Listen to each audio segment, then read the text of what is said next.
Come one, come all to learn and grow. Welcome to the Village Talk Show. Come one, come all to learn and grow. Welcome to the Village Talk Show. We discuss what people need to know, empowering them to learn and grow. We discuss what people need to know, empowering them to learn and grow. Give praises to Jehovah, from whom all blessings, blessing and knowledge will flow. Blessing and knowledge will flow. The Village Talk Show, dedicating to empowering the community to live a healthy, safe, and financially capable life, helping each one of us in realizing our dream at any age, any point, starting from today, day. Success. Come one, come all to learn and grow. Welcome to the Village Talk Show. Come one, come all to learn and grow. Welcome to the Village Talk Show. We discuss what people need to know, empowering them to learn and grow. We discuss what people need to know, empowering them to learn and grow. Success is not spoken, it is done. Success is done. Come on now. The Village Talk Show. Talk Show. The Village Talk Show.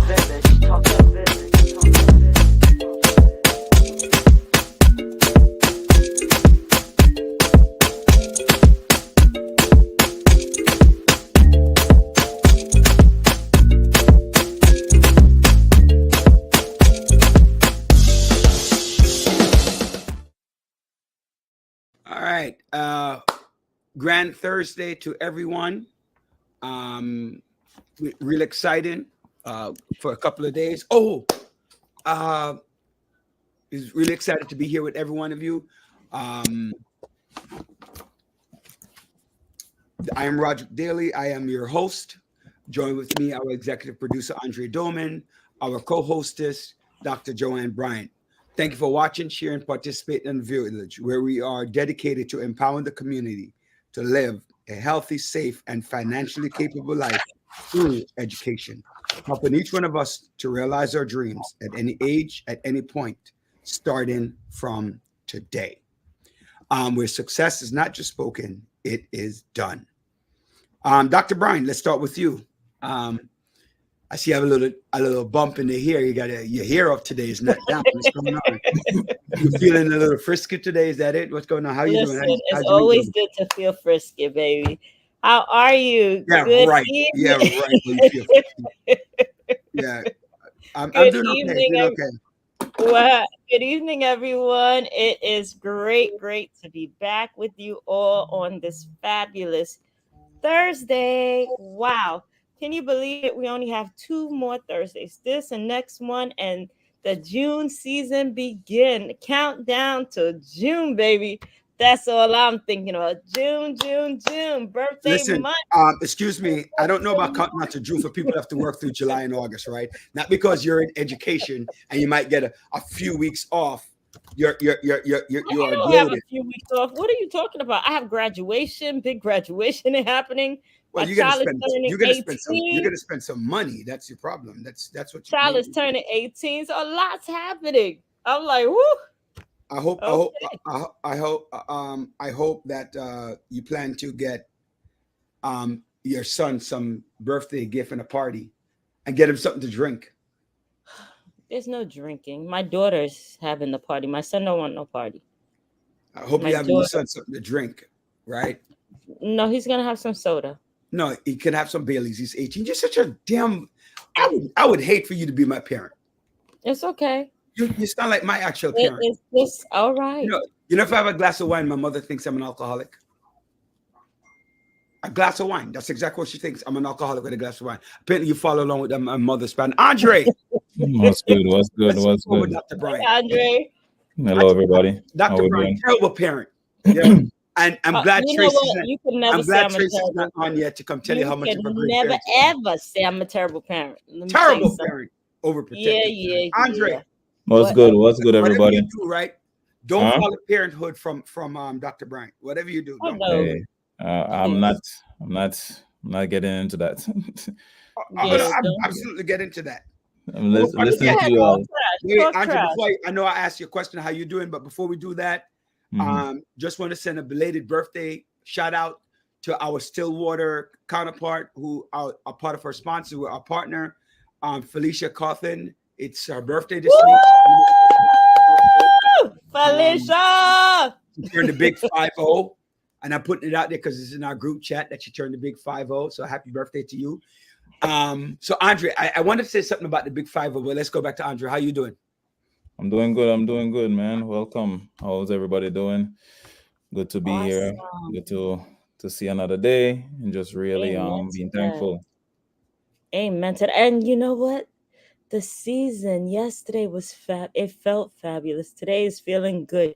The summer is here, ladies and gentlemen. That's all I care about. The summer. I'm sorry for the winter babies. I'm sorry. We're ready. Listen, go away. The winter babies, we could go skiing and have fun and travel. During our winter months, traveling is cheap. During your months, traveling is expensive, right? Okay. But we lay on the beach. We lay out. Okay, so we could go someplace. Cruises are cheap. I know in January, cruises are cheap. Traveling is cheap. So I'm not even worried about that. You know what? By the way, before I forget, before you say anything, today's show is around helping you mentally, right? And what does that look like? So that's how we're starting off. That's how we're talking about vacation and some other things that we're going to talk about. That's going to deal with your mental health. Our guest, Deborah, when she comes on, she's also going to address the mental health and some of the things that you can do to help with your mental health. So today's show is around mental health. So what are you doing to do it mentally? So I'm going to start with saying the winter is the bomb because you have options. You have cheap travel. Oh, Lord. Right? You have cheap travel. Let me say it one more time. You have cheap travel. You have... Okay, but you might get snowed out. So tell me about what travel ideas are available right now. So I'm not gonna suggest anybody to go away this weekend. I think we should think about a staycation. Go to the beach, go hang out, take your family to a picnic, go to the park, watch a baseball game, a basketball game, whatever your interests are. Go take in a play. This week I went to Broadway, and how was that? I saw Lion King this week. Okay. It was pretty good.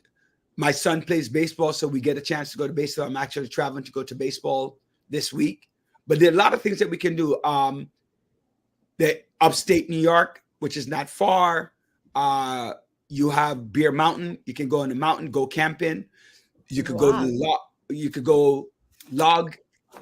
You know, like I went to I went to St. George's, right? And upstate New York, the Adirondacks. There are a lot of places in the Adirondacks to go. Maryland, the Jersey Shore, driving distance, couple of hours, where you're not, if you pack up your family, like I have a large family. So like, and you have a large family yourself, it's not just you traveling, it's a family of 3. You cut down flight expenses by a few $100s because right now the flights are ridiculous. Amtrak is ridiculous.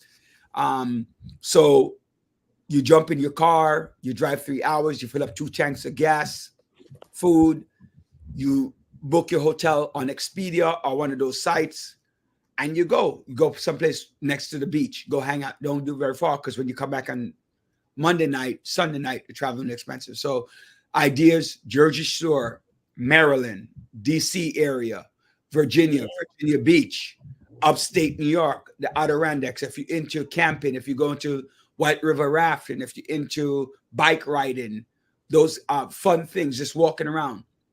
This weekend is the sailors coming into Manhattan for Fleet Week, right? So you can go in and enjoy that. There's so many things you can do, right, without leaving the country, without even going more than 5 hours, right? Make sure you travel late in the evening or early in the morning. Don't travel midday because then you get hit the rush hour traffic and everybody leaving work. So you want to travel early or late. You got to make sure you travel early. You're talking about tomorrow. You're talking about Friday. And in general, even Saturday, because some people are leaving on Saturday. So you want to leave early or late, but never in the middle because you don't want to hit rush hour traffic, right? That's the basic travel scheme that you want to do when you're traveling. So and plan around an extra hour and a half of traveling. Like you plan around that, right? Because everybody's traveling. They expect travel to be in and out of the city to about 6.5 million people will be traveling this weekend in and out of New York City. So you know what? Just the thought of you hearing about traffic is stressing me out. No, but it depends on how far you're going, right? If you like at the airport, you need to put in extra time if you're going to Kennedy, because now they're redoing Kennedy here in New York. LaGuardia looks great but it took them 7 years. Yeah, it's right. Beautiful. So if you around the world, in the United States, they expect something close to about 50 million people to travel this weekend. But this weekend, so people are traveling. Let's not be fooled. People are traveling. They are doing stuff. I know for a fact that I'm traveling this weekend. Where are you going to? Not everybody, but a lot of the families travel. Grayson has a baseball game. He's playing at the Cal Ripken down there in Maryland. So if you're in Maryland, he's Aberdeen. He's going to be in Aberdeen, Maryland, close to Baltimore, to play. So some of us are traveling to go and watch him play. So, Andre, anything you want to add to traveling? Dr. Brian, are you looking forward to travel? Do you plan to travel for this weekend? I do. I might take a quick road trip on Sunday. So well, that's not traveling for this weekend. Sunday, that's not a travel. Yeah, Sunday to Monday. That's fine. That's part of the weekend. Well, that's true. Go to. Oh, you know what else? Go to Planet Barbecue. Planet Barbecue? Where's that? Yeah, you can plan a barbecue. Go to a friend's barbecue. Oh, you said. Oh, I thought you said Planet Barbecue. I'm like, where's that? I went to Planet Barbecue. Where's that at? Planet Barbecue. You got. You said it so quick. I'm like, where's that? Man. we gotta go to Mars, right? We gotta go to. Our guest is in the back, just laughing at you with your Planet Barbecue. You said Planet Barbecue. I'm like, plan a barbecue. We got 2 minutes. 2 minutes before guess his time. Oh, 7:30 already. So, Andre, you have anything you want to add, or? I mean, summer coming up. Start planning. Plan weeks, months ahead, right? So that way you can start really finding deals, discounts, and going back to Roderick's comment. As teachers, when we get the holidays, it's so expensive. So in a sense, you have to plan around those holidays. But planning ahead is always good, right? I want to share a quick story. So I'm planning on going away some personal time, right, with the wife. And so I'm going to share a quick story. What Andre is saying, that's very, very important. Just smile in the background. Right. What happened? I said, they just smile in the background. I know she itching to get on. So, oh, yeah. So after you can tell your story later. No. Let me tell the story because it's helpful with the mental health, with what's going on, right? With Andre saying, I just want to make sure I follow because I don't want to forget. So I wanted to go with the third week in June, right? The weekend, I think that's maybe Father's Day weekend or whatever the case is, right? So I wanted to go away, right? Our birthday weekend. Your birthday weekend. Yeah. Whatever. Well, move on. I'm not talking about your birthday. The point was that the difference in travel, right? The difference in travel in that weekend and the difference in travel the weekend before was significantly different in price and in points, right? If you have points, significantly. So if you plan ahead, like Andre said, you might get a deal. Right. So plan ahead. I mean, like literally the difference in points was 21,000 points. Just one weekend. Well, yeah, points is good too. Right.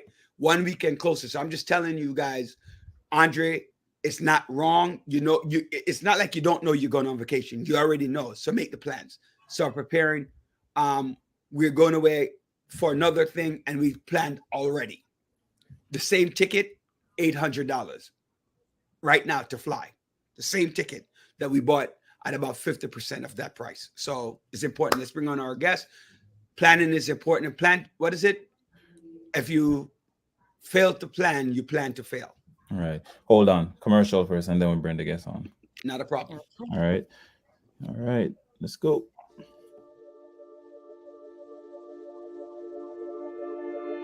Footprints Cafes now offers Caribbean flatbreads, available in 11 mouth-watering flavors, including favorites like jerk chicken, curry chicken, honey garlic chicken or shrimp, ackee and saltfish, garlic cheese, and more. Our flatbreads are satisfying and can be enjoyed by the entire family. So make it a flatbread night at Footprints and enjoy the fusion of flavors. These flatbreads are so good, you might just have to fight for that last piece. Good thing there's plenty more where that came from. Get yours today from any of our Footprints locations. Want to enjoy your flatbread at home? Then order on Uber Eats and get it delivered right to your door. We'll see you there.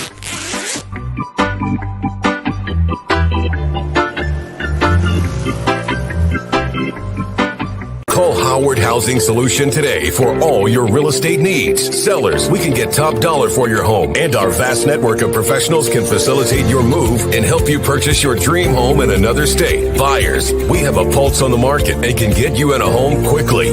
Property owners, we can manage your property efficiently and allow you peace of mind. So why wait? Call Howard Housing Solutions today at 646-825-5560 for your sale, purchase, or property management needs. Conveniently located in East New York, Brooklyn. You can come to us at 577 New Lots Avenue, Brooklyn, New York, or we can visit in the comfort of your home. Call Howard's Housing Solutions today at 646-825-5560. Howard Housing Solutions. Real estate simplified. Want to get your personal income tax, business corporate tax, self-employment tax, quarterly tax, payroll tax, or sales tax filing done professionally? Yeah. Call U.S. Bear LLC 718-676-0519 and take the worry out of your personal and business life. Tax compliance issues should be left to the pros. So when you want your business to grow, call the pros because a successful business matters. U.S. Bear LLC also handles accounting, bookkeeping, business startups, consultation, real estate, and many more services. Call U.S. Bear LLC 718-676-0519 and ask for Howard DaCosta, CEO, to book a 1-hour evaluation at no cost to you. Take remote control of all your needs and U.S. Bear LLC will follow your lead. Want to work but don't have a social security number? Yes! Find out about getting a tax ID to pay your taxes. Call U.S. Bear LLC or log on to www.usbear.com. Team up for success. On the air. I'll call you back. Hello, Debbie. Yeah. Hello. Hello. Can you hear me? It's Deborah Dejean. Hi. Let me try to pronounce it. Yes, Dejan. Let me try to pronounce it with the French accent. You know. How you doing? Welcome to the. You can pronounce it. I am doing great. It's so good to see you guys and be here. I'm backstage cracking up, laughing. I feel right at home. That's good. That's good. Hey, Debbie, welcome. Welcome. How are you? Good to be here. You guys are hilarious. This right here is mental health. Just talking. Roderick and Joanne, they're the comedians, man. You know, so I sit back, laugh with them. Please. Andre, would you actually, you know what? I will introduce you, Deborah. So I don't know. You want me to call you Deborah or Debbie? I'm used to Debbie. So it's up to you. It's fine. Debbie is fine. A lot of people call me Debbie. That's fine. Okay. So Debbie, if she can call you Debbie, call her Juju. Okay. Okay. That's a new one for me. I will be calling you Joanne. All right. No, we gonna call her Juju though. Don't worry about it. All right. You know what? Introduce, because I was gonna be so as kind as to introduce you, but I want you to introduce yourself to our listeners because I have some choice words for Roderick, so I'm gonna stay silent for mental health, my mental health. For mental health reasons. Yes. Hi, my name is Deborah Dejan. I am a licensed mental health counselor and a national counselor, certified counselor. I'm also a guidance counselor in the New York City public school system for over 20 years. So I've been doing this for a long time. And I'm happy to be here. You guys need a couch set up. You need to do like a couch and we all just need to be sitting on the couch. That's what it feels like. Listen, I need to get on the couch personally because I have to deal with I have to deal with Dr. Bryant all day, you know, so I have to sit in the couch. I have a question. What's an international counselor? What is that? It's just certified all over nationally. Well, you said As a international. counselor. Does that mean that you can? No, national, not international. National. Okay, I thought I heard international. Certified. Okay. Oh, That's no, good. not So did you have to international. take a test for that? How did you become nationally certified?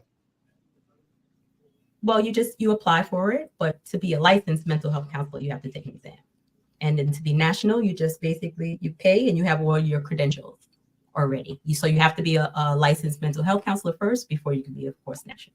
Got you. All right. I appreciate that. and you you know, got some key things. You own a couple of different things, Yes, and you're I'm also the creator of What You're Thinking conversation cards that I will show as we move on. Maybe I can read a few of them that are my favorites. And they're created for adolescents to have conversations, you know, just start conversations with parents, educators, and therapists, actually. But we'll get into that a little later. I need some therapy to deal with Roderick. So how do we start with that? This looks like a lot of fun. I think I can be your your therapist that comes on, look, and gives you guys some counseling in real time. I like it. Listen. She needs to be on the couch. Okay, she has a She has a lot of mental health issues dealing with herself. Look, and then she brings us into it. I think we all do. We just, it's our secret though. We're not letting anybody know. It's just our secret. Listen, we don't want to talk about her so she can hear. We all need our personal mental health counselor handy, right? I think everybody needs counseling. It should be free of charge.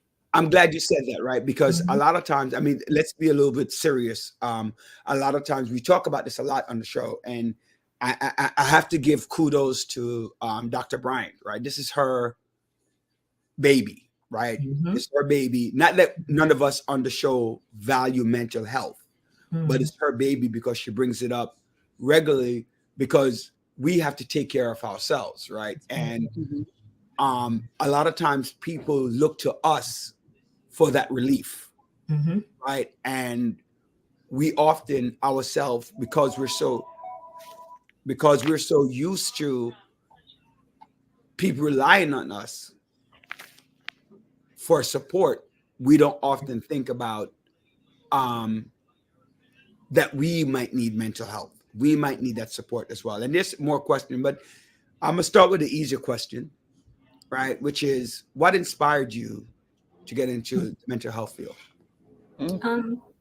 It's such a good question. It's just my love of children. I originally wanted to be an attorney. And then I realized that I wanted to help families because I worked for ACS for 6 years before I did any of this. And I realized that those attorneys don't make much money and they're very stressed out. So then I switched my field because I wanted to help kids. And I switched my field to counseling in the schools. And as I was I needed someone. I had a sister or someone who can guide me. And a lot of kids don't. And my passion for kids, that's really what drove me to it. And then once I got into schools, I realized, okay, so once you're a guidance counselor, you're only locked into New York City into the school system. So I went back to become a licensed mental health counselor so that I can have my own practice and do more work for the community outside. Got you. And tell us about, today I did Career Day. So did you do Career Day? That's great. Yeah, I actually did one today. I did one last week, one today, and I have one more next week. Good. They need to see that. And so tell us about the path, the road that you took to becoming. So start us from the beginning. You're doing Career Day. Start us from the beginning, college, etc. What those things. Let's start from the beginning. So getting your bachelor's, and then as a therapist, you need to have your master's in education. I didn't add those credentials up there, but my master's in education in counseling, and that's how you get into the school system. And then from there, I went back to school to get my license in mental health counseling. you become a mental health counselor, and then eventually you have to get a certain amount of hours. It's 3,000 hours to become a licensed mental health counselor, and an exam that you have to pass. And how long have you been doing it? Now it's been about 20 years, 18 to 20 years. In the school system, I made 20 years this January. Okay. And probably mental health, it's probably about 18 to 20, somewhere in You went back to school Owning right your away. own business? How Yes. long? How I many own years? my own practice. My practice, I started officially like when you get an LLC in 2019, but I was doing it way before then. But to have my own practice, I started in 2019, which is Bloom Mental Health Counseling. That's the name of my practice. Yes. Tell me, I'm like I said, I did Career Day. So tell us what you like about your job. I think you touched on it a little bit earlier in your conversation. You're at elementary school and they're asking all these questions. Tell us what. Oh no, I'm at a middle school and high school. No. I'm yes, saying just if you are right. Well, I'm at a middle school and high school, and I rather the big kids because I me too. Yeah, the little ones, you know, they don't understand as much, so I rather deal with the bigger kids that you can talk to them and mold them, especially middle school. Ooh, that's a rough time. And that's what I like about it the most. I work. Look at our executive. Listen. You're gonna help Listen. Here, right? I'm gonna let you speak, right? But I say this to Roderick too, and even John, because Roderick always encouraged me to go to high school. But and I like the older kids too, but middle school I always look at like this peak.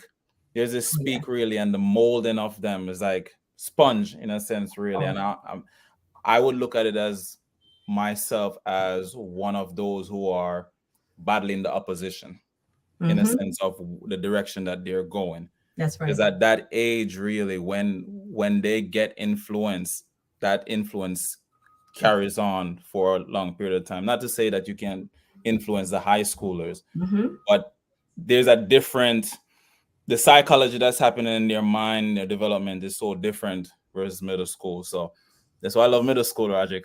That's why I love them. Did you fail to understand that I spent 10 years in middle school, sir? No, what I'm saying is that you always encourage me toward high school. Yes, that's what I'm saying. There are reasons why that. Yeah, and I understand. Right, but I agree. Like middle school is the hormonal imbalance, right? Yeah. You can lose them or create them. Yeah. Right. Yes. All right. But you say you're 6 through 12, right? Is that what you're saying? I'm 6 through 12, and I mostly work with the 9th and 10th graders. But lately, I've been in with the middle school because they've been having so many challenges. So, yeah. But I love my job. I like working with kids, and I like seeing the difference that it brings because it is a major difference.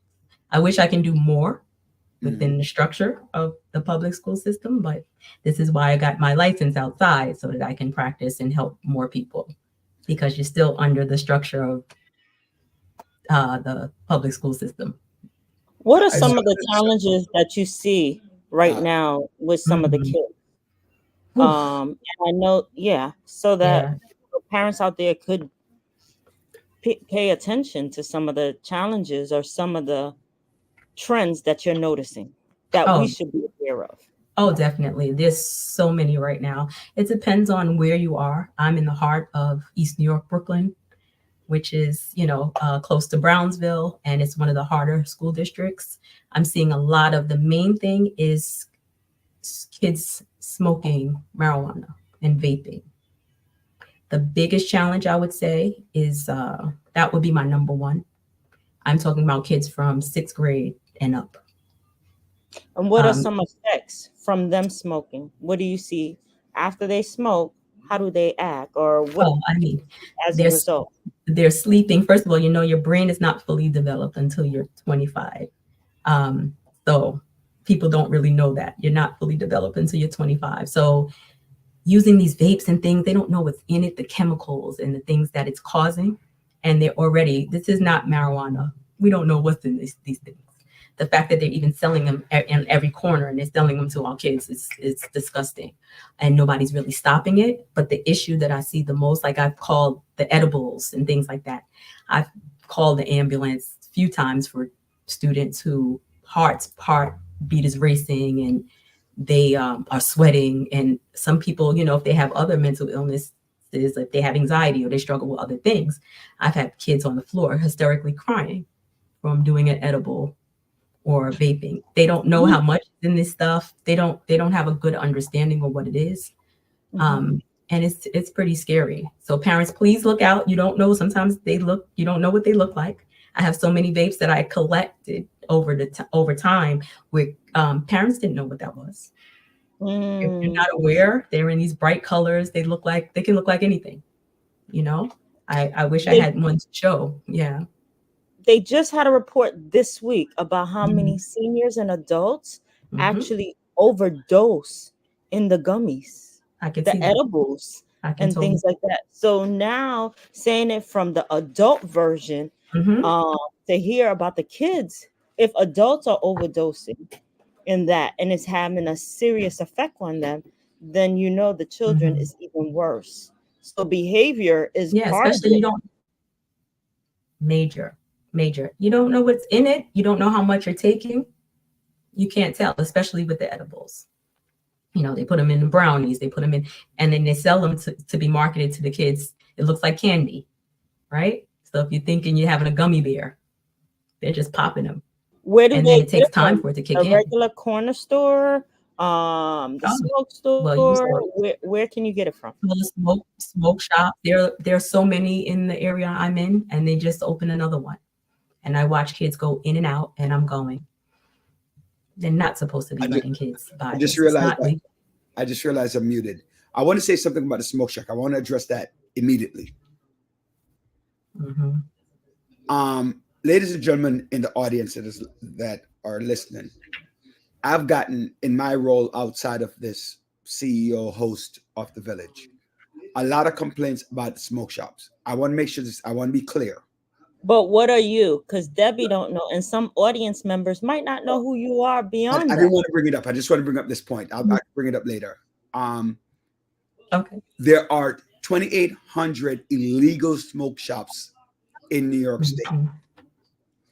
Let me say that number again. There are 2,800 illegal smoke shops. So if you find that there's a smoke shop if you find that there's a smoke shop within your neighborhood, you need to report it. Because as we get back to, by the way, ladies and gentlemen, we're talking with Debbie DeJean, who is a licensed mental health counselor. She's in the school system, her own company, her own LLC. Right now, we're talking about the effect of certain drugs and how they can be introduced to our young people, even without your knowledge and even without their knowledge. So I just want to interject by saying that with the 2,800, you as a parent need to be vigilant about it yourself, because whereas marijuana in itself can have a lot of positive effect if placed in the wrong hands and the wrong usage of it, right? It can cause some problems. So we're going to continue with Debbie as she talks about mental health and the effect. She said something important. If you missed it or you overlook it, for our young people who like to smoke, what is that age that the mind is somewhat developed for them to understand, so that the effect of marijuana would be less? What was that age again? So people really need to hear that. Yes, it's very shocking because it sounds so old, right? We say you're mature and you're 21 and you can do all these things, but your brain is not fully developed until you're 25 years old. They think they got it. Yeah. But you're not fully developed. So when you watch a lot of these young adults, that's why they don't, have it all together yet. I didn't have it all together, right? At under 25, and now we know why, because it's not fully developed. It's funny. You have a lot of parents, right, who believe that it's okay, right? Yes. Because you have parents like Dr. Bryant, like myself, who strongly discourage the use of marijuana amongst our children. But you have other parents who what's the big deal, right? Yeah. What's the big deal of marijuana? Is it calms the mind. Ladies and gentlemen, I say this all the time. If you use medicine when you're not ill, right, it has a negative effect. So you use medicine when you're ill or when you're old enough to understand what it is that you're doing and not just what you think you're enjoying yourself with. I hated that smell. Debbie, thank you for bringing that up. And it's so true. Rajic, I'm going to go back to brain development. People don't know. Yeah. They think, you look on the outside, hey, they're adult at 18. They're adult at 17. They're all developed. No. 25. 25. So that's the magic number. Remember that, parents, is very important. And another thing with the vaping and things like that, there's no smell. So when you have the edibles and then the vaping and there's no smells, they're doing it in school. They're doing it a lot of places because you can't. I mean, they might have a light smell, but it doesn't smell like the marijuana, that you would when people smoke. So, a lot of the schools are struggling with that as well. Inside the building, in the classrooms, in the closets, in the bathrooms. Yeah. So that's another major problem. So vaping is different from marijuana for those who don't. Just the fact, you're not smelling it in the same way because it's put in this little container and it stays, you don't see the smoke the same way. So a lot of kids are just getting over. There's even something someone created that you can detect it now. So they made like a vape detector for schools to purchase in yeah. Good invention. Wish I would have thought of it. Yeah. COVID affected many families. Oh yeah. Affected adults, affected kids, and the lingering effect 4 years later, right? And I'm talking about, when it was actually acknowledged around February of 2020, right? What do you still see? What effects, if any, do you see from either families, right? And I'm talking about the adult all the way down to the children. And I told you today I went to a Korea day. And one of the conversations still was around the internet and the use of the computer, right? Because now the kids were all on the computer. So now to take them off that computer, and you want them off because you understand social. Tell us, let me not answer the question. What are you seeing? What trends, mental component, and what advice do you have for parents? Well, just a lot of since COVID. Yeah, that trend is not going to end. They are basically right. The computers, everything is on the computer now. It's just learning how to be safe with it and not being addicted, because that's what you kind of see now. The addiction to these things, right? The addiction to the phones, addiction to the social media. They had so much time to just be on phones and do these things instead of being in class, really, and learning, that COVID did a whammy on students. It's really, it's going to be a really long-term effect moving forward. With even work, they're so behind. I can imagine now what these regions are going to look like when the kids are testing. I'm so curious to see what the scores are like, because remember, kids who were in middle school now before COVID, they were in elementary. So they missed that whole pertinent time of education and learning. And I just find that so many kids are really, really far behind. It's a deficiency. And I don't know if they really planned for that. They also came back very angry. The first year after COVID, it was the worst year ever. Kids were really, really angry. They didn't know how to get along. They didn't know how to socialize. They didn't know how to just be around people. They had so much anxiety that people didn't think about. And it was something else. You're laughing, Joanne? I'm laughing because I think they were mad being with their parents, and the parents are mad being with their kids. So now you have a combination of anger that came from, you have angry parents, angry children who couldn't see their friends, who had to be stuck with their parents, had to do class with their parents, and that's the worst. And we didn't realize, like, you think about people who have the luxury of being in their homes, right? How blessed we are to have maybe your own room or just share with one sibling. But you didn't think about the kids who don't have that luxury, who are stuck with 8 people in a 2-bedroom apartment. Could you imagine? Outside, right? Right. You know, the other thing that we're not looking at, especially in your district, and you know, where the one I represent here in East Flatbush and part of Remsen Village and so forth and so forth. Violence. Oh yeah. Right? Because coming out of COVID, you had a lot of murders, you had a lot of violence, you had a lot of people economically strapped, right? Because people were losing their jobs left and right. Now the economy is getting a little bit better, but the disadvantages for those 2-3 years, you know, I was having a conversation with somebody, with a very good friend of mine, and I tried to explain. I said, if I'm making $100,000 10 years ago, and you just start making $100,000 right now, my $100,000 has gone a very long way. I'm able to buy a house, I'm able to buy a nice car, because you're not able to do that. So the economical impact of parents being out of a job, right? And they were looking at, and these are low end. A lot of these people are low end jobs, right? Because you always fire the people who are low on the totem pole first before you try to get to the people at the top. Now the heads will roll at the top, but they normally stay, right? Because you could take out your own garbage, right? But when you have money, you hire somebody else to take out your garbage, right? So that affected families. When you talk about the 8 people in the house, right? 8 people in the house without a job, mom and dad, they're pissed off. Right. And a lot of times it's also single family homes. Right. So that mental effect carried a long way with the anger.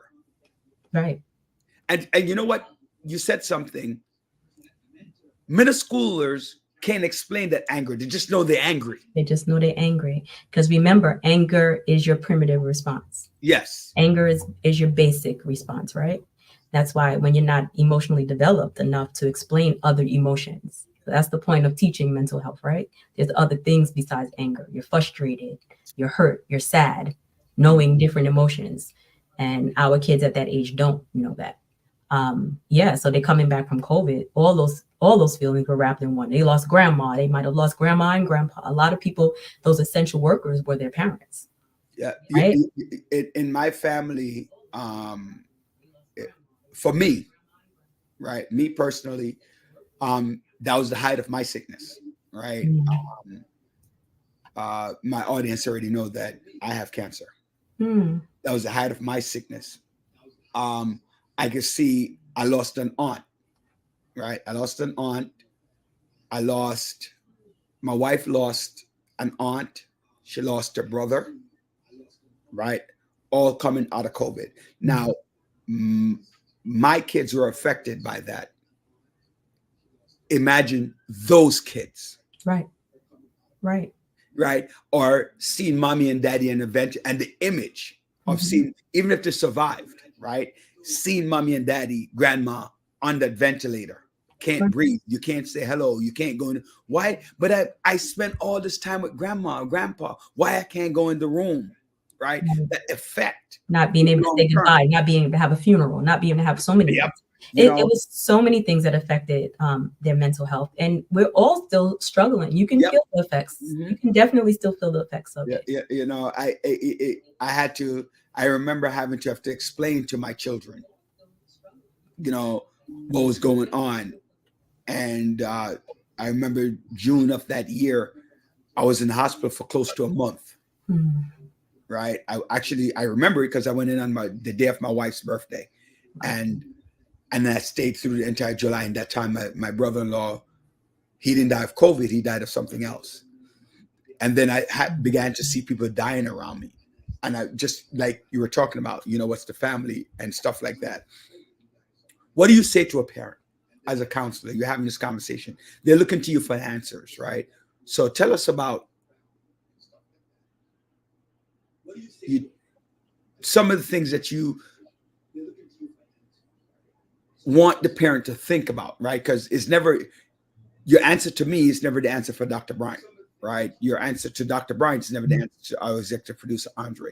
What are some things that you want parents to look at, or families to look at, children to look at, as you come in? I just basically, right. And you want them to try to understand even what mental health is. A lot of parents, that was one of the things, like people don't believe in, especially people of color, people from different backgrounds, right? Caribbean, you don't go to counseling, you don't tell people your business, you keep it in the family, and you stay quiet. So just breaking the stigma of that, having to break that to family, saying you have to deal with some of these things and learn to talk about it, and it's okay, and learning to trust someone. Always referring parents for mental health counseling. I have like a list of places for people to go. The issue is sometimes it's insurance, or sometimes it's other things, when parents don't have that, and just giving them positive reinforcement, knowing that this will be helpful. If you go to the doctor, right? You go to the doctor, you go to the dentist, you need to check on your brain as well. You need to, to talk about your feelings. So these are things I actually have sessions sometimes in the school, like full sessions with parents, just getting them to buy into mental health and being okay. And it's okay to not be okay, realizing what you're going through. A lot of people don't connect the dots. And that's what mental health and counseling is. It's connecting the dots to issues so that you can have a bigger, broader picture of what's going on in your life, and you can learn to deal with it better. So just basically trying to have them buy into counseling is what I do a lot of, especially in my community. Talk about the functional modality treatment piece that you do to help those parents deal with that issue. Yeah, so for me, I work a lot with CBT, which is cognitive behavioral therapy, and it's more just getting parents to change the way you're thinking. A lot of mindfulness I do, which is learning how to meditate and breathe. Like even when my kids come in, just learning how to breathe and calm down, right? Strength-based therapy, which is pulling out your strength. What are the good things, right? And working off of that. So in counseling, for school, I do a lot of group counseling, and I do individual. So all of those are modalities, but those are the ones I use the most. I'm more eclectic, though. I pull from a lot of different things because, again, like you said, Roderick, everybody's different, right? So everybody can't use the same exact treatment. It's always going to be a different thing for people.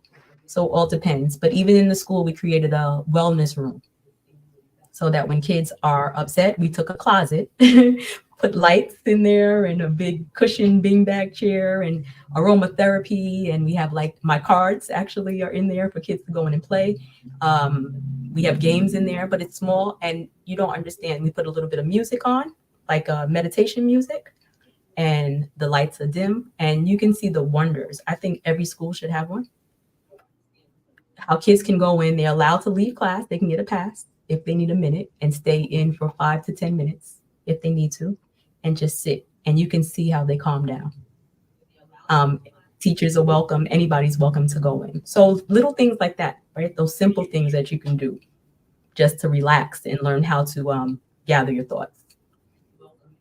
I hope I answered the question. Yes, you did. I'm seeing that more often, that some places are creating a wellness room, and it's like, okay, yeah, I see. I noticed that there was pillows, but you explained it's a way for the kids to okay. To relax. And it's open to everyone, open to teachers. It's open to whoever needs it. It's open to people who may need to pray during the day. It's open for all those things. And it's so necessary. And you can see, if I can show video of kids, how their mood changes immediately just going in. The lights are blue. So it's just a calming effect. All of this is good for your mental health. And sometimes you can't get to therapy right away, right? So you need those little things that you can reach to that calm you. For me, it might be a cup of tea. Some people, it's their coffee they go to. Some people, I always say, have your simple things that you can go to when you can't do anything else.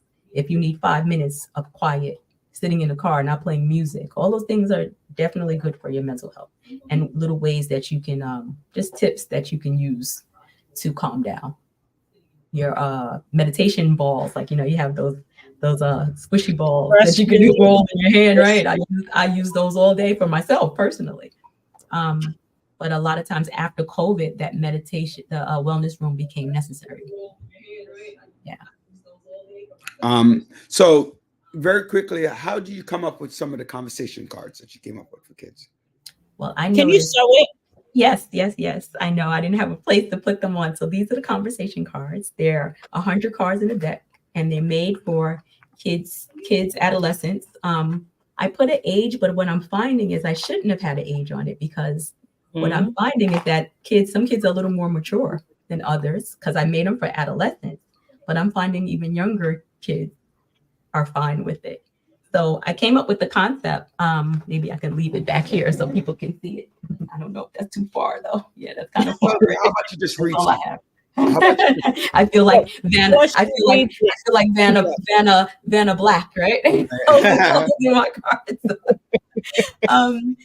What made you come up with it? I came up with them because I work with also with therapists, new therapists, and I'm their supervisor. And that's another part of mental health that you can get into. So I supervise the new ones who are getting hours, and they work under my license. And I find that a lot of people have, so many more kids are in therapy since COVID. And therapy is, as the kids say, it's popping. It's a waiting list. You can't get in right now. It's like a club that so many people, you can't get in. So I created the cards because working with those therapists, I realized they didn't have the tools. I know how to ask certain questions to get information from children. And, children don't open up. Most of the time, they don't want to be in therapy. They're going to therapy because they're forced to be in therapy. It's rare that children want to go when asked to go, even though that's becoming more common as well, but it's still not, usual. So kids are usually dragged to therapy. So they sit there and they're like this, right? And they're like, I don't want to talk. This is like an adult talking to me, stressing me out, sounds like my mom. And they're going to go back and tell my mom everything I'm saying. So the cards were created so that you can learn to have a conversation that's just fun, but you can get information out of them. So even just looking at a few of mine, these are just a few of them, right? These are some of my favorite questions, if you don't mind. Right. So, and you know what?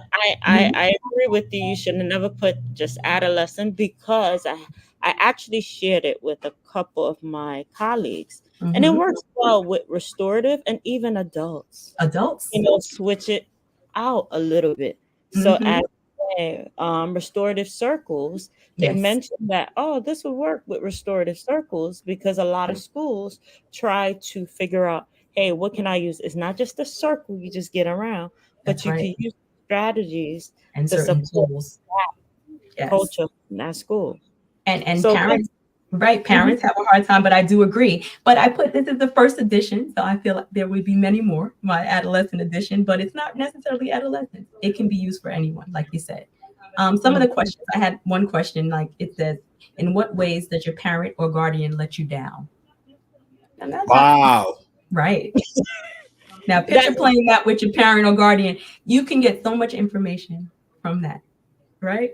And this, like you said, this is a question you can even join in. As a parent, if you're playing this game, you can talk about how your parents, right? So it's a win, because kids get to know who you are, and you get to understand who they are. And it's so much information in that question. It's a broad question that can open up doors for so much to come in.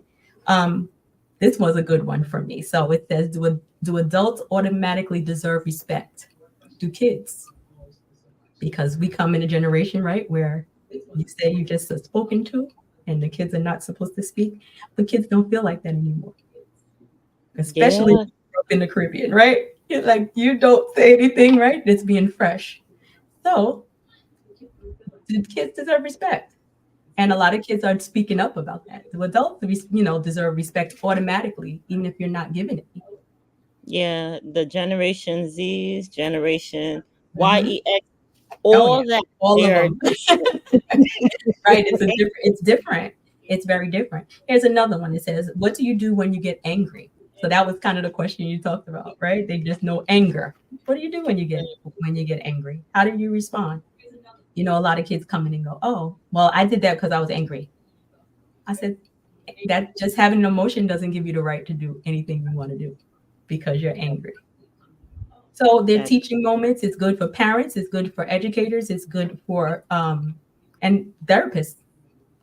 I have whole families that play. I have video upon video that people send me that play with their family, and some are adults, you know. I would think also that growth mindset is also into this. Even when you were thinking about it, you were coming up with the idea. Have you had I guess not extensive, but moments with students when you're using the cards with them, wherein kind of like walk them through ways they could do something different, like, oh, you just ask, what do you do when you're angry? And they're like, oh, I did it because I'm angry. Right. So that's right. So that's where the teaching moments all come in. So definitely was meant for growth mindset and to see different perspectives, right? And each person can get a turn. It depends on, you can play, and there's no rules of how you play, right? So sometimes if I'm having a group that's mandated, I'll go around and I'll talk to each kid and everybody will answer. And kids will say, well, you know what I used to do when I was like that? And then they can feed off of each other, right? So it's not always the adult telling them what to do. And then I can always give perspective. So what's a better way? Because it's always nice to ask, what's a better way you can could have handled that? Right. And it makes me even think about restorative practice. Exactly. Right. A space where they can feel the sense of comfort, like I can share openly and not feel like any feedback is criticism only. Is it constructive, valuable? Can I use it? In a sense. And they can be vulnerable they can be vulnerable while they're playing, because it's just open forum. You're playing a game. You know what I mean? There's even fun questions in there that are not as serious about TikTok or Snapchat, you know, or if you only had one meal for the rest of your life, what would it be? And we have fun off of those things too. So it's a blend. You know, speaking of oxtail, rice and peas. There you go. That would have been a good one too. You know, that's my own personal mental health. Food. He's true. All he does is eat. And thank you, our listeners, for watching and joining us this evening. So if you're just joining on, we have Debbie Dejan that's talking about mental health and how we can deal with Roderick. Help us to mentally deal with Roderick.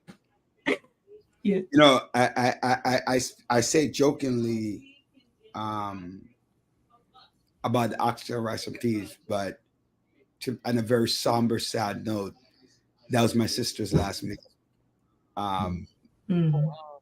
About, you know, 1 week before she passed, she never said another word. She asked my godbrother, Carl, that she wants some oxtail and rice and peas.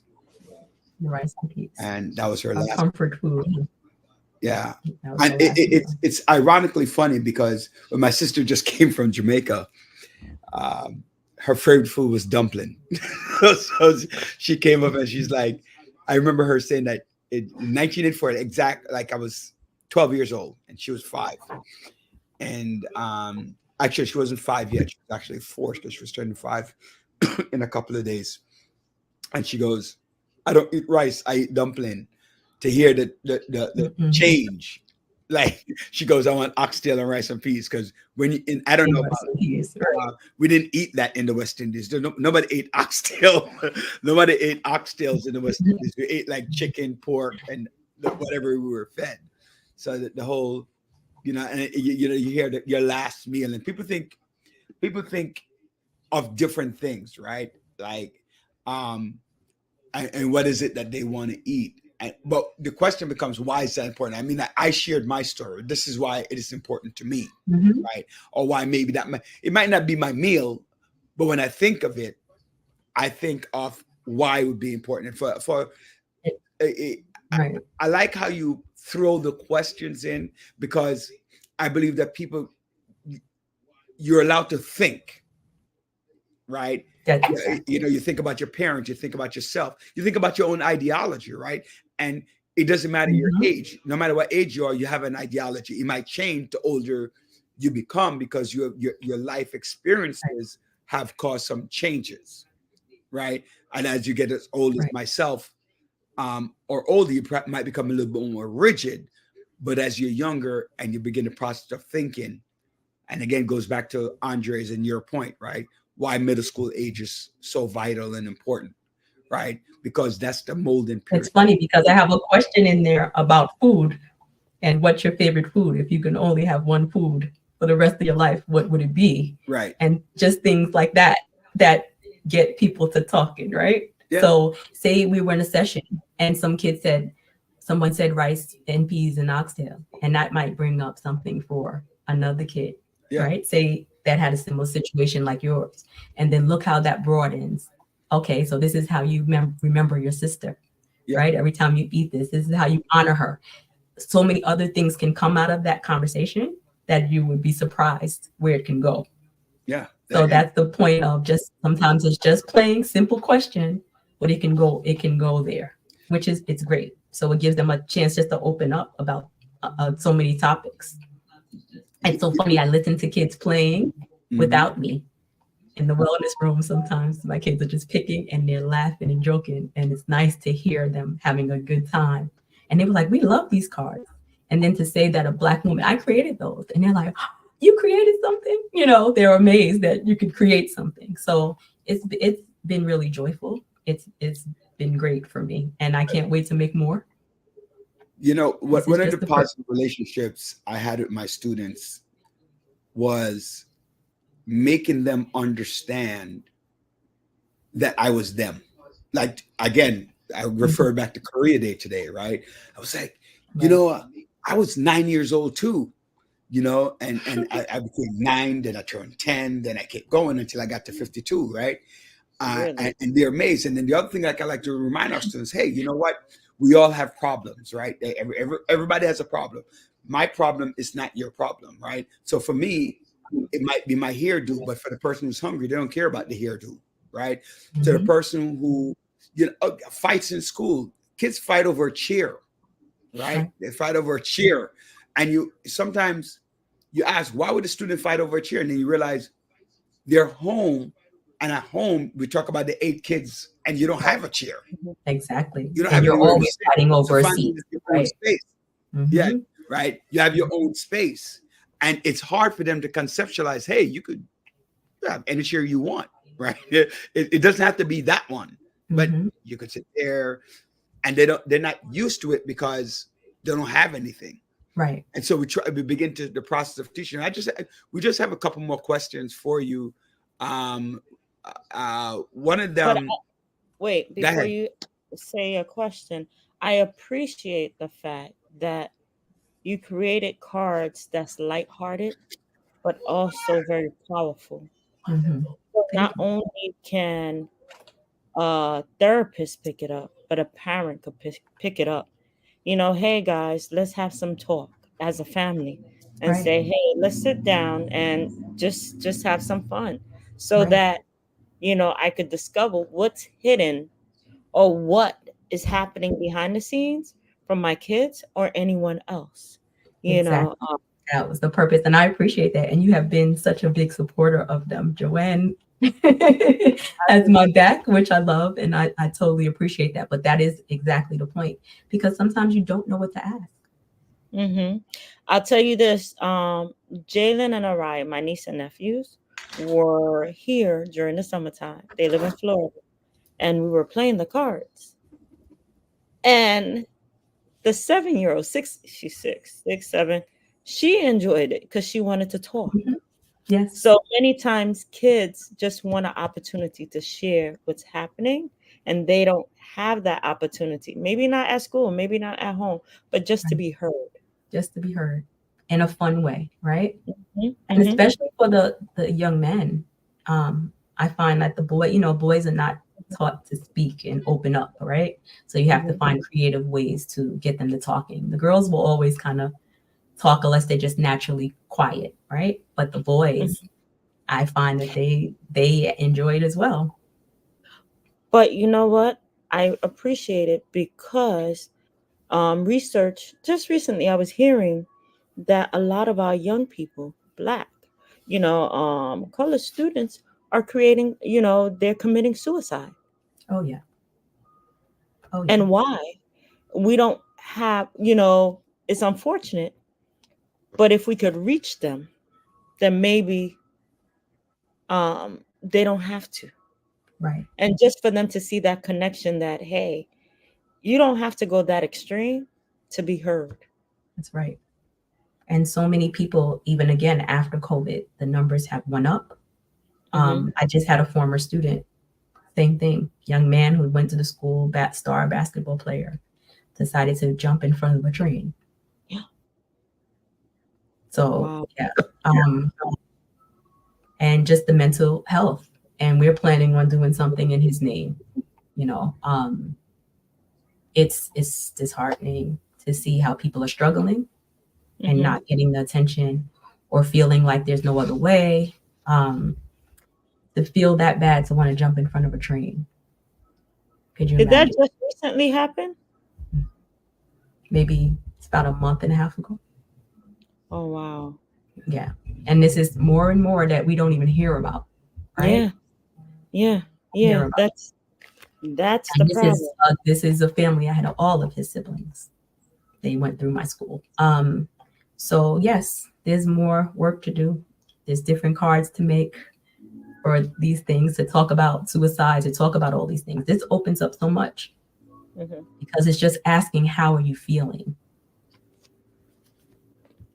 And what about the parents how do you support parents who are dealing with kids who are at that stage, or children who actually deal with parents who commit suicide? Have you come across that? Thank God, no, with the parents, but I get a lot of kids with the suicidal ideations, the thinking about it. That's common, very common now. And the thing I see, it's even younger kids. So you're having elementary school kids talking about committing suicide. I just talk to parents about what you're watching. What are you doing? What's on? So many of these kids are watching TikTok. So many kids are watching things that are not monitored, right? What's putting these thoughts in your head? What are you watching? What's your algorithm like? What are you comparing yourself to? Even when I talk to the teenagers and the girls, what are you looking at that you're comparing yourself to, that you don't feel good enough or pretty enough? Or, these are all topics that I try to talk to parents about, and just being mindful of watching what your kids are doing, going through their things, like, understanding, okay, let me see what your homework, let's see the book bag. Let's see, are there vapes in the book bag, right? Are these little things? You have to be mindful.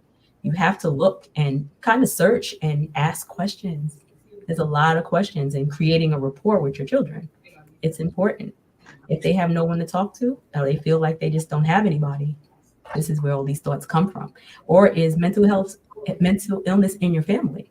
So I talk to a lot of parents about that. And as we dig deep, my sister did have an issue with this, or my grandmother suffered with schizophrenia. Okay, some of these things are hereditary. It doesn't guarantee, but it's a high percentage that maybe that's what's going on, So you see a lot more. It's a lot more mental illness going on. But the good part is that we're talking about it now. That's why I have there's a waiting list. We're talking about it. Deidre, I work mental health, and we find a lot of young kids coming in. I mean, ages 16 and 17 with suicidal attempt and marijuana usage. Oh, yeah. And while you're talking about that topic as well, in the background, Karen now is talked about, she sent me a message. It's a very good topic. Especially, it has always been a challenge of referring children to therapy with Caribbean families. Yes. I feel it becomes desperation that Deirdre RN has to deal with, because now we got to that point that you're now at wit's end, because we as Caribbean parents, we have a tendency to say, oh, it's a phase, right? They'll get raw, and they don't, right? So you can talk about address both of those, or all three don't have the capability to express their emotion, lack of self-worth, and identity. So all of that tie in, because one more to that. What about ADHD? Because a lot of people would say, oh no, it's just ADHD. It's just, we'll put them on pills or whatever. How do you tell the difference, and what can you do with that? Well, there's so much. That's a lot to unpack, right? But just understanding. No, but it's just the understanding. I use a lot of YouTube videos, small clips, right? Because people don't have the brain capacity to watch long things anymore, right? So sometimes I'm saying, let me just send you this so you can understand. Or I watch it with them, what this is about. This is what your child is going through. So say if you're talking about ADHD, explaining what ADHD is, understanding that they cannot control it. Even sharing with parents, they can't. It's in your brain. It's not the same way that you may think. Their thoughts are racing. They can't focus. It comes up in so many different ways. So I can't say it comes up differently in different people, but explaining to them what it is. I've had parents and they still deny, medication, which I understand, because sometimes medication can be good for certain things. Sorry. You said we can't control ADHD? No, the fact that you can't, there's ways to go around it, right? To help you to organize, color code things, right? But it's how your brain is functioning. So it's not like, oh, he just decides he just has to run around, or he's just too hyper and they just have to. No, a lot of times they can't. If you watch someone who has severe ADHD and there's different levels, right? You can see kids. I see kids all the time. They cannot sit.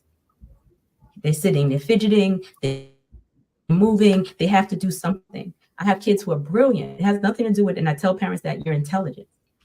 It has nothing to do with that, right? Is it possible as they get older, there's a little bit more control of it, like practicing?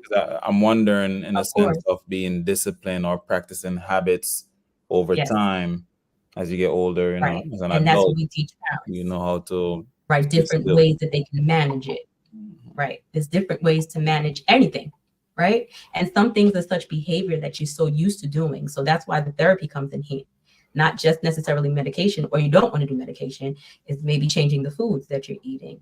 And the therapy becomes handy because it's teaching you how to be disciplined. It's teaching you how to manage your time, how to do certain things. So this is it's a lot to unpack in one session, and I would love to come back because I'm loving this, but it's a lot.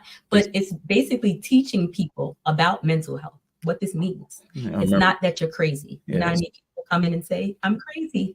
Yeah, my kid's not crazy. They don't need this. Definitely remember growing up when we had our what could be seen as ADD, get 2 lick, you sit still. That's right. And that's it, right? And you better sit still. Did you ever see those kids when you were that they still couldn't? I've seen you still can't. You can't beat things out of people, right? Right. It's the old Caribbean way. What I'm seeing a lot of, my mom's from Trinidad, but what I'm seeing a lot of is the old school way where parents think they're gonna go, right? You say like 2 licks, and then you're supposed to be good. Doesn't work like that. And a lot of those things were abusive. So many Caribbean people come into my that I have as clients, well, I used to have as clients, and they're saying the abuse that they physical and mental, because that was the way we thought was right. We only know what we know. Not just Caribbean. This is just a product of generational trauma. Right? It's called ignorance, and it's generational trauma. Yeah. This goes back of what we think, how we're supposed to discipline. Yeah. I mean, we and we have to let people know there's different ways. We were taught to sit still on by murderation. So we batter our kids because that's what we're taught. Let's go back to Deidre asked, yes. How can we get access to those cards that you have? Yes, ma'am. If you go on my website, you can get some information. If you go on my website, which is, look, I have to write it because sometimes I forget. I have too many sites. It's bloomcounselingny.com. So you can go on bloomcounselingny.com. Maybe we could put it in the chat. And on there, you can order the cards from there. Debbie, Debbie. Is that correct, Debbie? Look at the screen, Debbie. Oh, you put it in? Yes. Look up. Yep. Oh, Is thank that you. You're fancy, right? Thank you. That is perfect. That's correct. All right. You know, Debbie, I want to thank you for the opportunity to have this conversation around mental health. Oh, yeah. Obviously, just like you said, it takes a lot to unpack about what it is that you're talking about, working with those kids. Like you see, Deidre says, these are conversational piece. What Deidre and Karen brought up, identity, self-worth, emotions. So having those cards or having conversations about it in a fun, creative way to get down to the deep part of what's the root behind it is important. Yeah. Because if we don't, then we have a set of young folks that think they're not worthy and committing suicide. And that's the problem. Right. We can't and making more generation and creating more generational trauma, right? Not breaking these stereotypes. We have to go, but one of the things that you talk about suicide, Dr. Bryant, but it might not even lead to that, right? You're talking about families that go to jail, right? A lot of students, a lot of people who are in jail, regardless of color, right? Regardless of race, right?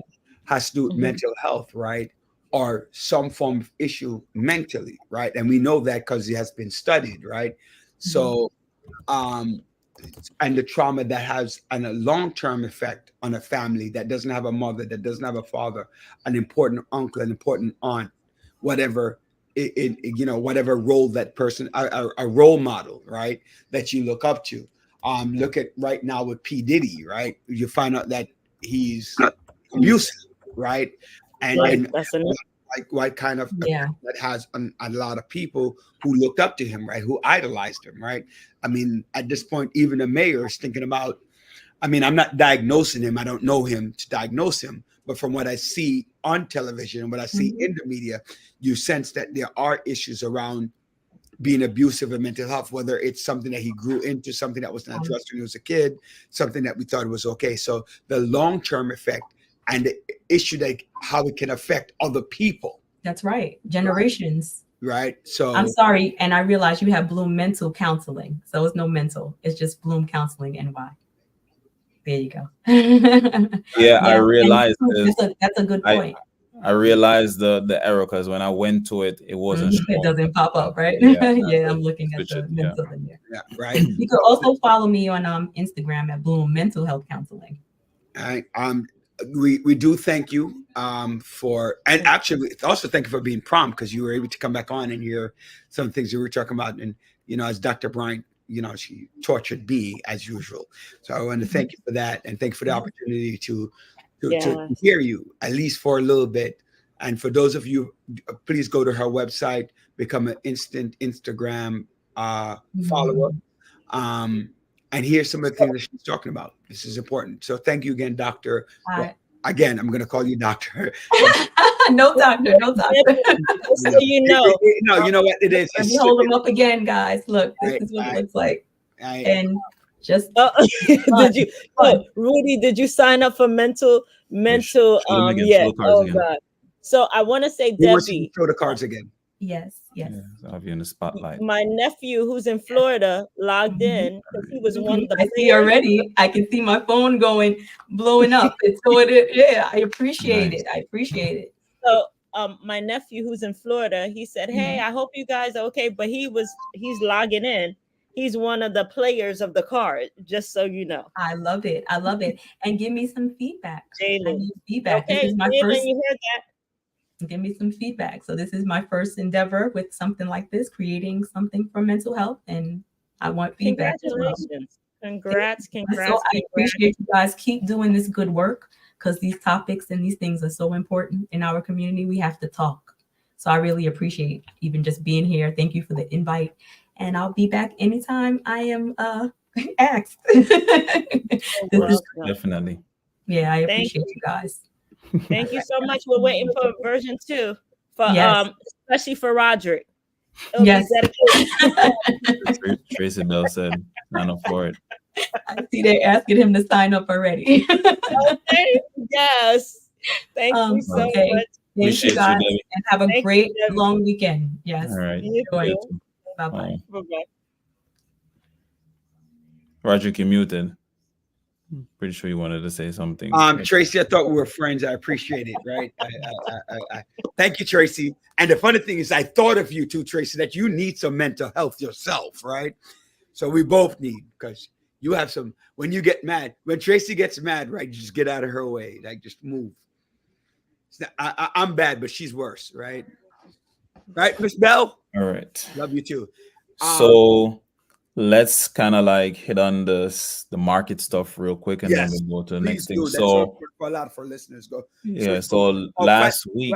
Wait, before you do that, Andre, it's just a spin, right? We're still talking about, man, because one of the things that we spoke about, some of you missed some of the session, but there was a certain level of financial lacking that happened during COVID and before, right? So Andre, so we talked about at the beginning, we talked about vacationing, right? Relaxing your mind, especially and doing family vacation. Now Andre is going to talk about a little bit about some kind of financial stuff that you need to look at and how that can help you with your families. So I think it was in 20. I'm trying to remember 21. Well, once I say GameStop, a lot of people will know that the meme stock, when it crazed, what's his name, Roaring Kitty. I remember his real name, and he was leading the charge with the meme stock to kind of like go against the hedge funds, investors, the big dogs in the stock market, and GameStop was skyrocketing, and of course, it came to an end. Right, last week, GameStop came back on the scene. Roaring Kitty was back. He tweeted, and the stock skyrocketed up to about 110%. Right, it went from $16.88 on May 10 to $64 in the span of 2 days. Right, just because he posted, everybody was going in. So that's a meme stock. There was no fundamentals behind it. The data, there was nothing like that behind it. And so a lot of times people want to jump into the craze where it's running, it's going up, I want to join in, let me join in. But that's when you get hammered, right? And so you have to be mindful of those right there, the psychological play. So that's GameStop. On the other hand, we have company like Nvidia. I know, Roderick, we talk about that since since COVID. Yeah, since COVID. Remember, I was talking to Garcia, and she was just like, "Yeah, this one's gonna go up," and they just hit $1,000+ yesterday after reporting their earnings beat. They raised the guidance, expectations were beat. I mean, there's billions of dollars being made right there because other companies. Andre, let's put it into proper perspective, people. When we started talking about Nvidia in 2020, I don't remember the exact number. I think the stock was 100. Right? If you had done what we told you to do and you spent. Oh, by the way, we're not financial advisors, just to let you know. Right, just so you're clear. Education, though. Because you can lose money too, right? But this is one of those that really worked out, right? And Novavax actually is going to be increasing as well because they're coming with a vaccine. Eli Lilly too. Right. You got to get to your financial advisors. It's very important that you understand that. Don't hold us accountable for you not talking to your financial advisor. Do your due diligence, research. Right? Do your own diligence, right?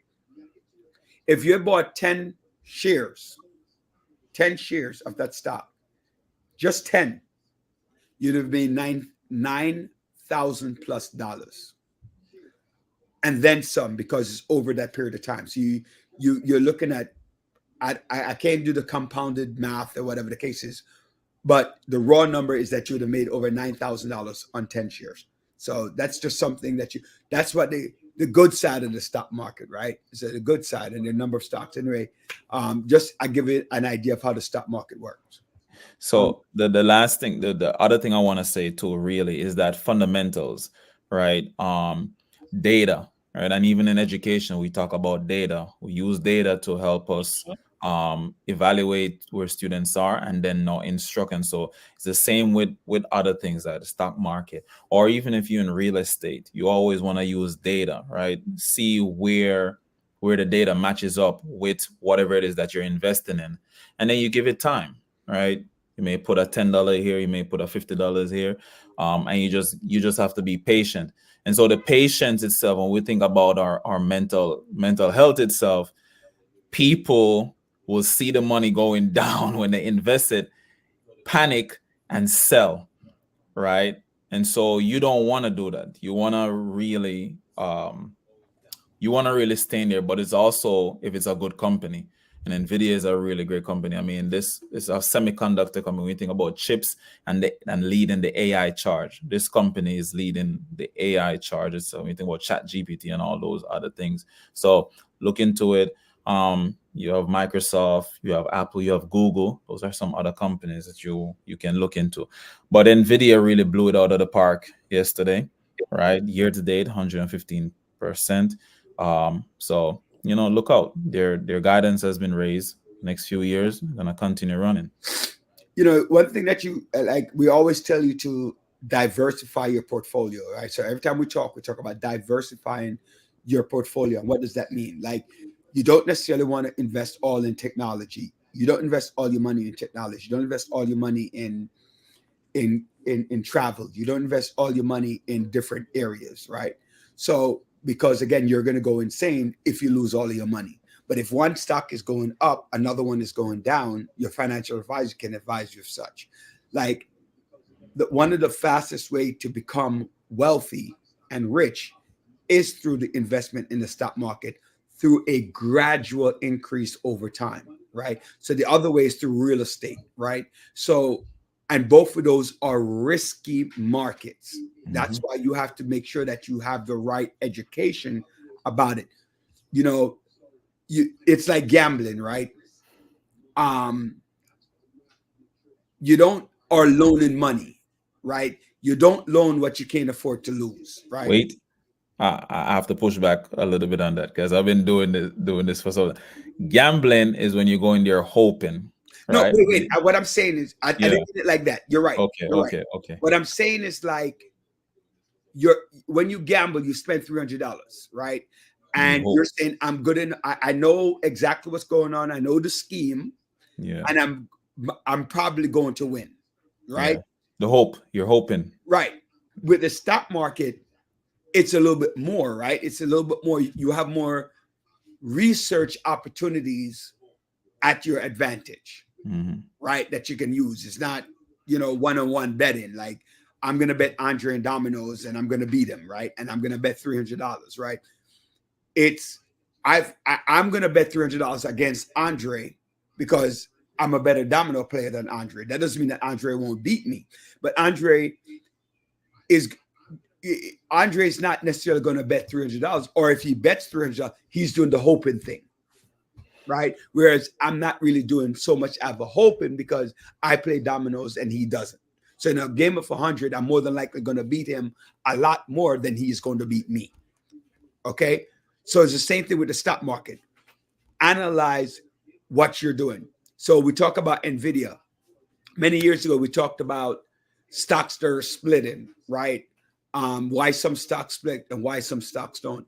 Nvidia right now, you buy one share of Nvidia, one. It's going to split in a 10-to-1 split, so that one share is going to become 10 shares, right? When we spoke about Tesla, what is Tesla right now, Andre? Can you look? 175. How much? About 175. No, it's 173. 173. When it did its split, it was down to, and it was a couple of years ago, it did a split, and we spoke about it. It was a little bit under $120. So it went all the way to 135 about a month ago. No, but I'm saying on the split, when it did this, I think it did a 4-way split or 8-way split or something like that a couple of years back, right? What is Microsoft now? Because they did this 4-way split. Microsoft is oh shoot, it's not in my watch list here. Microsoft is 427 right now. Right. So if you had done, was it Microsoft or Apple that did the four-way split? One of them did the Could four-way be split. Apple. Could have been Apple. Let's check Apple before we give the faulty. Well, one of them did a four-way split, and it got down to $100 and something on the four-way split, right? Mhm. And had you owned, let's say you bought 10 shares, right? That would have been 40 shares, right? That's what it would have been if you had bought it at before the split, because before the split is at certain price and it goes up. What happens is the stock goes up in price where it doesn't become affordable, and so the owner of the company, It was Apple 441.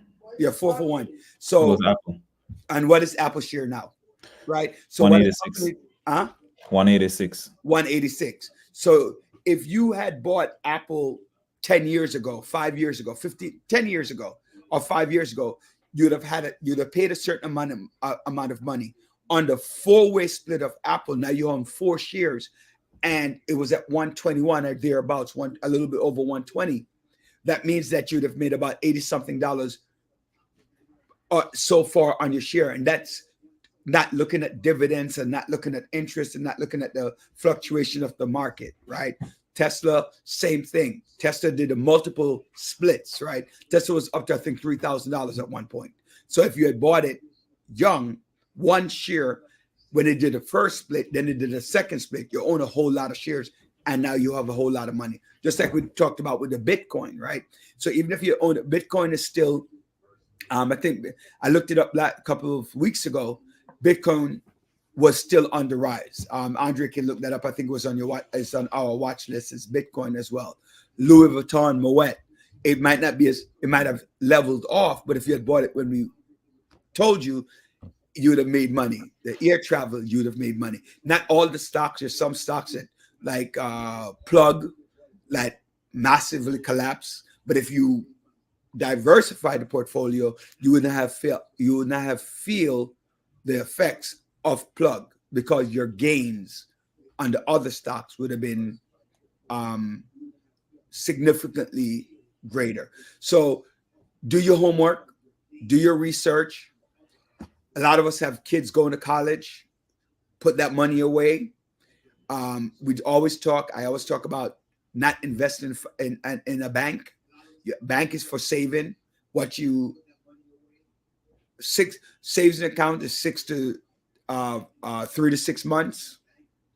Checking is for paying your bills, and even that minimum basis, so you don't pay the bank. What does it call it? What do you pay, like $30 in what do you call it? If you don't have the right amount of money in there, right? You pay, what is that called? The bank fee, whatever you call it. Overdraft. No, if you don't have the minimum amount of money that they require, they charge you certain amount. Insufficient funds. Oh no, that's it's a fee. It's a fee. It's some sort of fee. It's a fee. Yeah. It's insufficient fund. If you overdraw your money, you have to pay. Yeah, insufficient Like fund. if you don't have enough, they're gonna charge you, and But you'll be then paying that there is $30. so let's say the bank says you need $500 in your balance. If you drop below $500, they charge your fee, whatever minimum balance fee. That's what it's called, minimum balance fee, right? So you pay that. So you just have to be very cognizant about how you invest in or what you do with your money, and have different things, not just your 401k, your TDA, your this, your that. Stocks is too risky, because if someone loses their money, that's on them. Everything is risky, right? Everything is risky. But if you want to make life, is about risk. We as people of color, we don't like to take risks. And then we wonder why we don't have as much wealth. We like to play it safe all the time, right? While we complain that Dick, Tom, and Harry has millions, we're the same age. We went to the same school, right? Their parents did the same thing my parents did. Why do they have money and we don't? And because we don't like to take risk. We grow up, our parents use bank accounts. And I'm not telling you to put all your money in the stock market, right? Did you hear what I've been very clear? Diversify your portfolio. In the end, essentially, one has to do their research, right? When you look at the billionaires and the millionaires, go see how they make it. Either it's like in business, real estate, stocks, commodities, and even crypto right now. If you're saying it's too risky, perhaps you may have lost, or perhaps you may have seen the risk that it has hurt people. I mean, in the pandemic, people were making bangers, but a lot of the companies that were shooting up in the pandemic were also terrible companies, right? And so people were just investing. And they stayed too long. They're just, And they stay too long. Yeah. So like the market had to make a correction. It's like GameStop. GameStop was just running up. That was in a pandemic. I mean, imagine the government was printing money, people getting stimulus, people went out and spend. You're spending money. And they were home. Don't forget they were home. So Exactly. So Amazon, a great company. It was gonna shut up in the pandemic, right? And it's still doing its thing right now. It's split. I'm trying to think of other companies that weren't so Berkshire, Bloomberg. Berkshire. Yeah, like a lot of them were I want to share a story for Benev. Our Bloomberg started Bloomberg at 39 years old. Right? He started it at 39. Right? So people thought that he was not rich. He started Bloomberg LLC at 39. By the time he was 50 years old, he was a multimillionaire. By the time he was 55, he was a multi-billionaire. By the time he became mayor at 62, 20 years ago, right, he was worth over $6 billion. By the time he left office, he was worth over 22 million. At this current rate, I think he's worth over $1 billion at 82 years old. The point that I'm making with telling that story, right? The owner of KFC, Colonel Sanders, was unsuccessful at 65 to create KFC. 65 years old, right? So the risk doesn't have to come now. You usually teach people to take risk early than later. But you can become whatever the risk that you take can come at any time, but you have to be willing to take a risk. Right? That's it. If you're not willing to take a risk, then don't talk about generational wealth. Don't talk about I want to make money. Right? Because at the end of the day, I went out and I bought the lottery today, right? That's a pipe dream, like Andre was saying. You're betting on a hope that you might win. Rich people don't buy the lotto.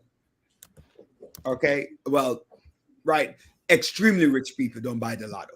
You never know. Some of them probably. No, not extremely rich.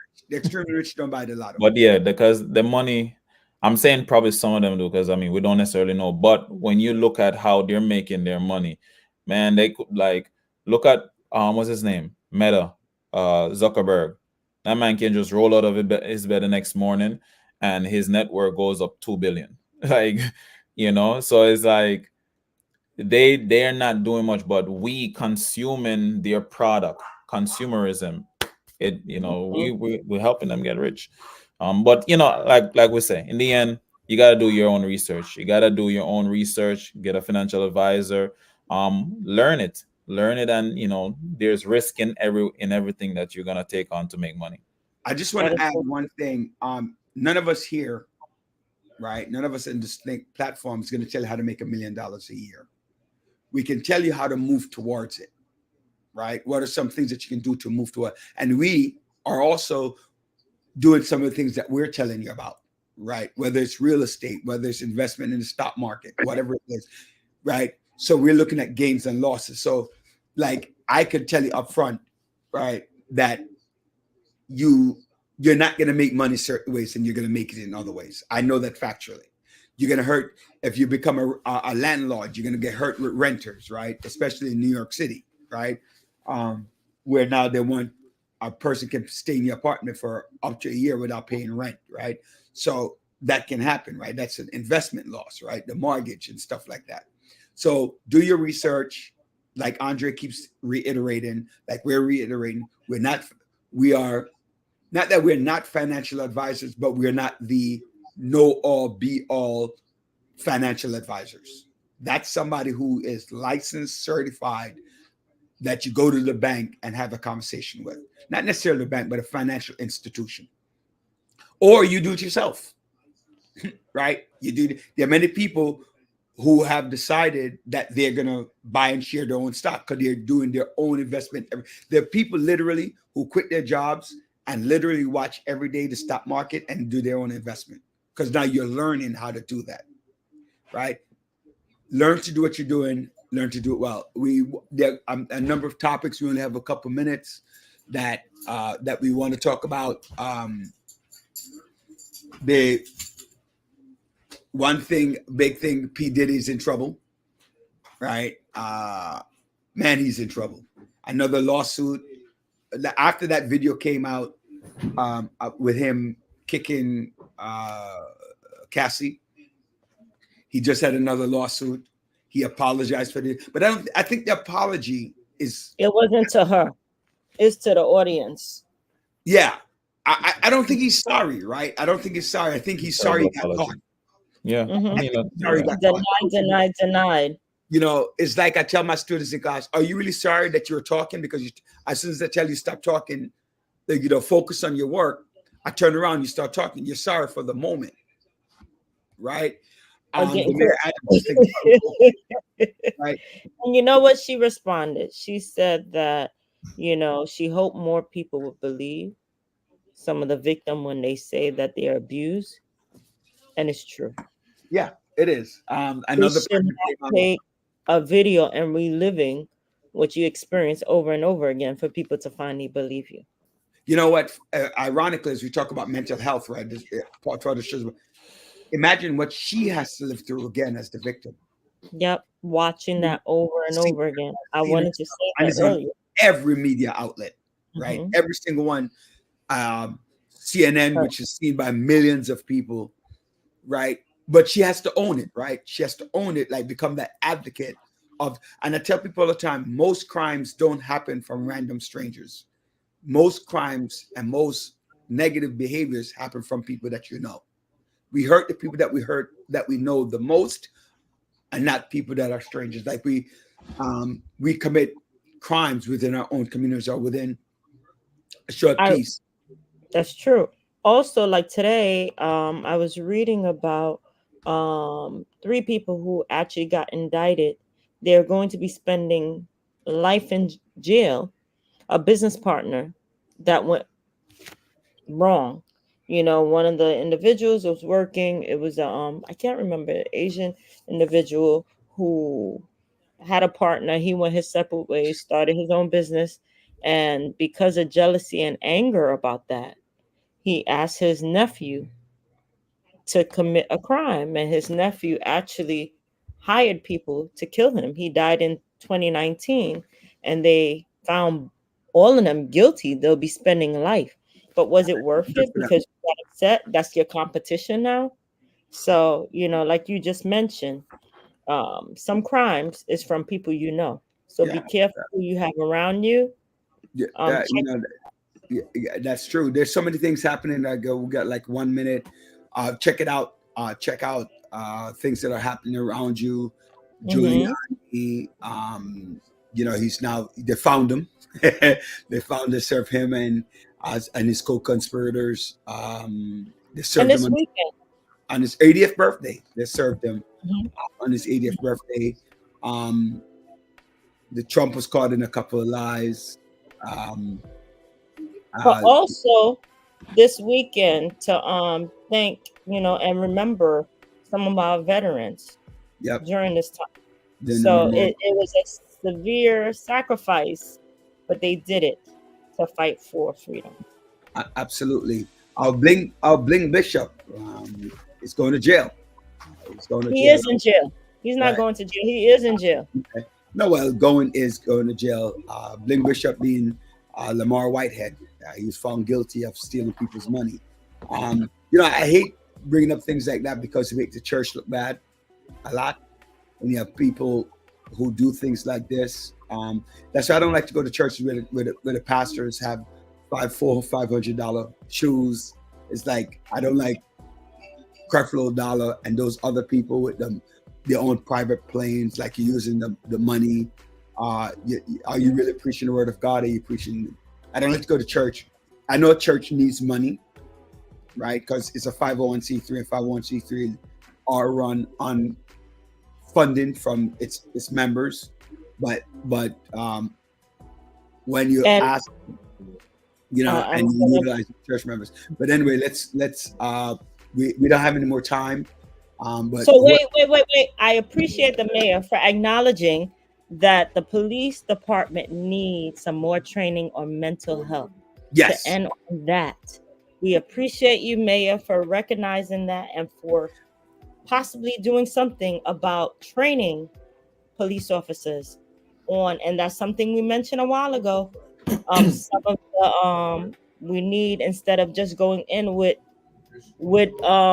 guns or anything. Yeah, we need something as well. I also want to give shout out to Assembly Member Monique Chandler Waterman for her advocacy, create 988. So now we have 988, you know, some of the mental crisis, to do that call. There's so many things we want to talk about. 911, 988. Thank you. 988 for mental health, right? Mental health crisis. Ladies and gentlemen, don't hold it in. Let it out. Not because you're Caribbean. I know most of our audience is Caribbean. Don't hold it in. Let it out. Make that phone call. Talk to somebody. Talk to your kids. Find out how they're doing. I like to say, spend 15 real minutes a day. 15 real minutes a day with your children, with your family. I know what they're doing. Ask real questions, right? Know their mood changes. I thank you so much. I am Roderick Daly. I am your host. Up my top left on my screen is Dr. Joanne Bryant, our co-hostess. To my top right is our executive producer, Andre Doman. To our co-host, John Sampson, and our producer, Sophia Willissey. We want to thank each and every one of our villagers, making sure that you enjoy your Memorial Day weekend. Go out, enjoy that, enjoy time with the family.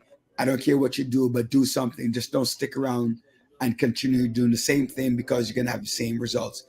Where we are dedicated to empowering the community. Thank you for watching, viewing, sharing, participating, being part of the village, where we are dedicated to empowering the community to live a healthy, safe, and financially capable life through education, helping each one of us in realizing our dreams at any age, at any point, starting from today, where success is not just spoken, it is done. God bless each and every one of you. Happy birthday to all of my Gemini people, to Shora, Tony, Tashara, Tony, Glenroy, all of you. Happy birthdays. It ain't your birthday yet. It's always in June. And so it's my son's birthday. So forget all you. All right, then. All right, family. See you all next week. Peace. Have a great weekend. Bye.